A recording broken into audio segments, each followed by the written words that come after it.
Kebijakan pemerintah menghapus ujian nasional disambut positif siswa di Pulau Dewata, Bali. Mereka menganggap penghapusan UN ini dapat meminimalisir kecurangan.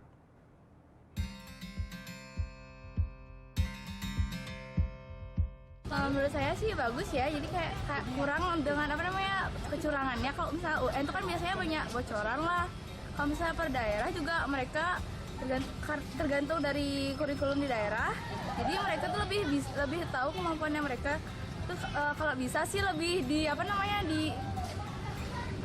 gitu loh dari kecurangan. Menurut saya tuh sih gampangan UAS daripada ujian nasional, karena ujian nasional kan seluruh Indonesia. Jadi bukan tergantung kemampuan kemampuan siswanya, soal susah soalnya itu yang disamakan seluruh Indonesia.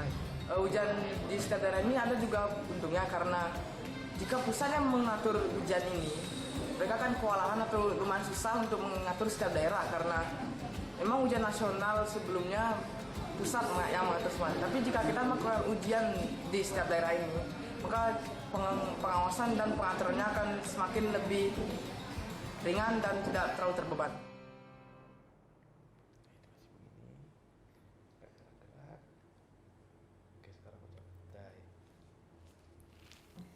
Udah selesai kan nontonnya? Nah, jadi jangan lupa buat like, komen, dan subscribe ya.